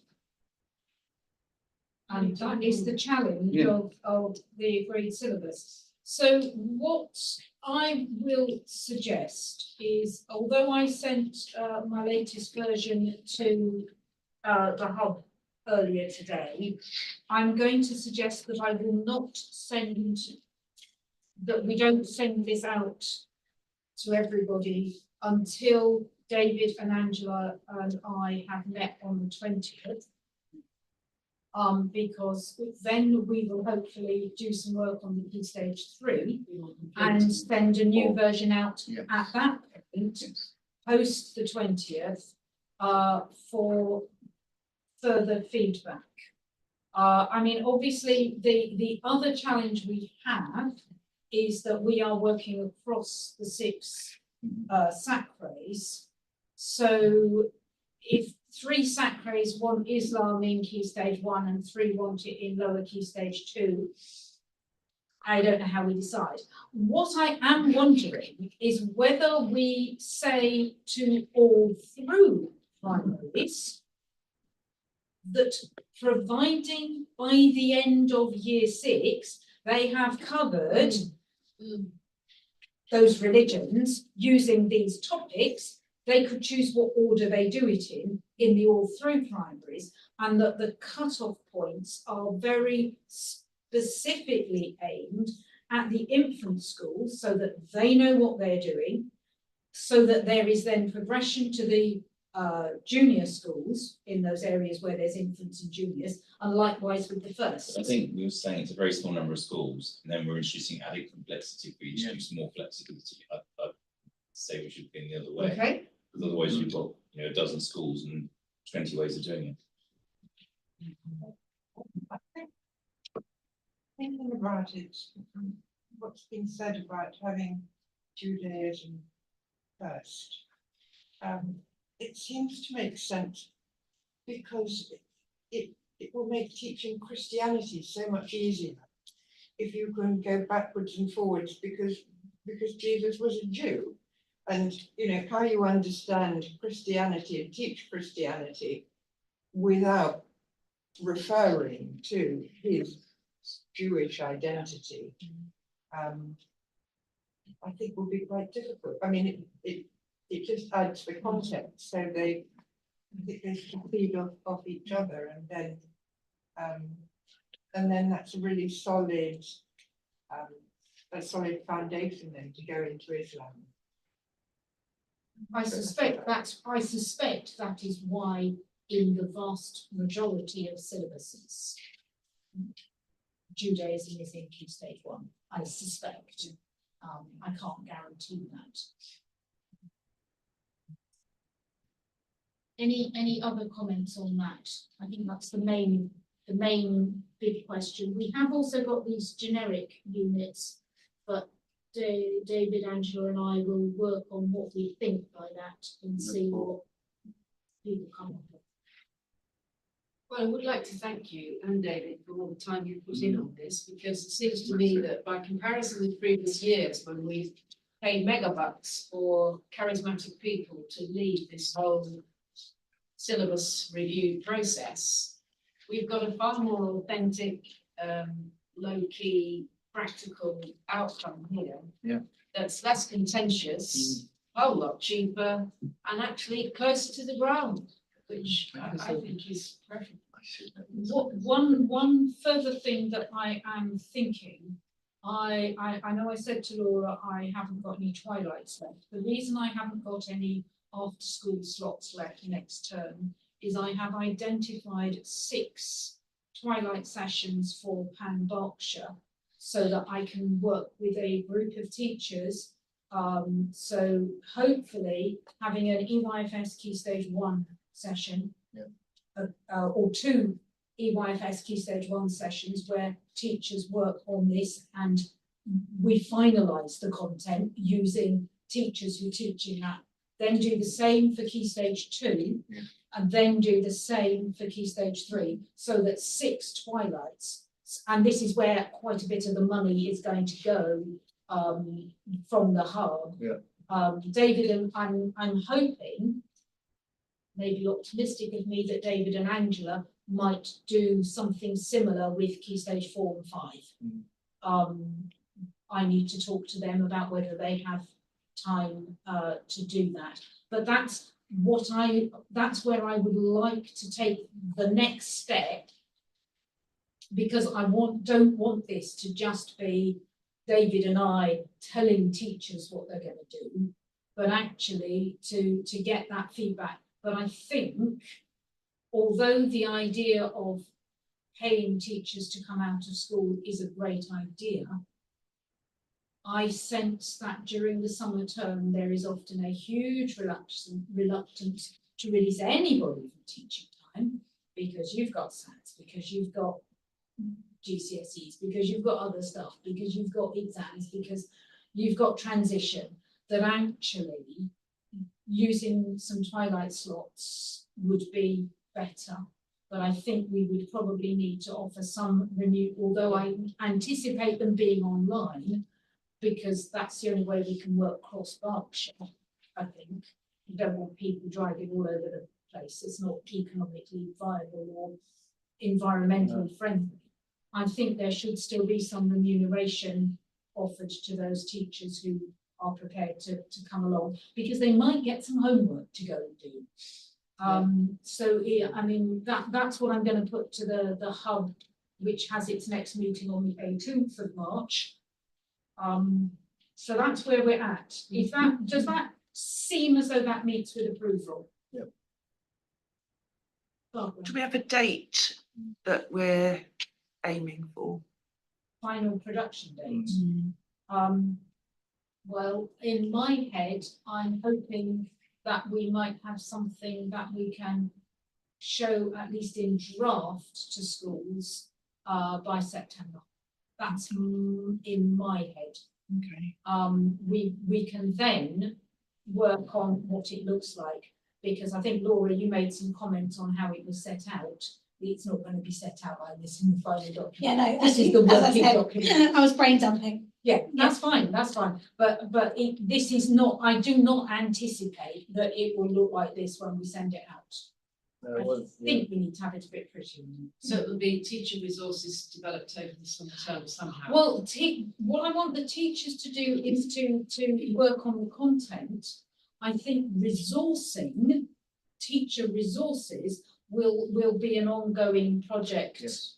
I think we can't, if we start producing resources, we're then producing definitely non-statutory stuff. Yes. We need to concentrate on getting the statutory stuff out so that that is ready to go.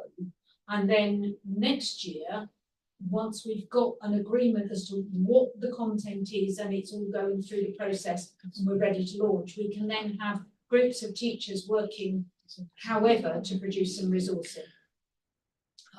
Obviously, if people suggest resources or good links or whatever as we're going through, we can start collating that. But I would like to focus on getting the statutory content, and you never know, we may have it ready earlier.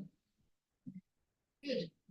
Thank you for that. Where are we on anything else to say? No, I have nothing more to say. Any final comments from anyone, or does this all seem to be going in the right direction? Does it make sense to you, Rachel? It's complete. Yeah, I think so. New comment. Good. Should I? Yeah. Makes sense. Sounds good. Makes sense. Okay. Well, astonishingly, it's 10 to 7. Does anybody have anything under any other business related to the green syllabus that they want to raise? If not, we might be allowed to finish the meeting a little early, I think. That's all good behaviour. In fact, I just want to thank you all so much for your input this evening. Special thanks to Di for being such a great host.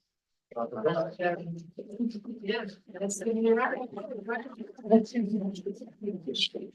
I have the 24th of June down as the next meeting. Did you not come back with the car? At Eton Week. I was thinking of Strictly I Ball. think that, does that need to be ratified? Yeah, we'll new SACRE, future SACRE dates to be ratified on behalf of the council on the 11th of March. Okay, well, I've given Karen one warning, it's likely to be the 24th, but if it's not, it could be another day, it's not a problem. If you want to pencil in 24th of June. Jolly well, begin 24th of June. Yeah, because if it isn't the 24th of June, I will. It's not Okay, there. that's all right. Well, let's hope it is. Let me know, Lawrence, if there's any problem with that. No, it wasn't That day saying. in particular, when you have. That is not likely going to be changed. So Oh, it's just the yeah. I meeting, felt the it hadn't been updated. agenda for the next meeting, part of which change. So Okay, it would be, I think it's quite, it'll be safer to say it on the 24th of June. that's good. But I can email Alan dates for today. Yes, good luck. Good. Yeah, Keep in touch. okay, thank you. Keep in And touch. can I just apologise to Yeah. you, Lawrence? I know there's always something I do wrong. I didn't introduce you or give you a chance to say who you were at this meeting. So without Lawrence, we wouldn't have all the paperwork, we wouldn't have the opportunity to have people online. And so thank you for all that you do. Lawrence is from Democratic Services. And what is your official title? Democratic Service Officer. Well, Excellent. no, I apologise, I didn't see you on there. So thank you very much, everybody. And let's adjourn. Good evening. Yeah.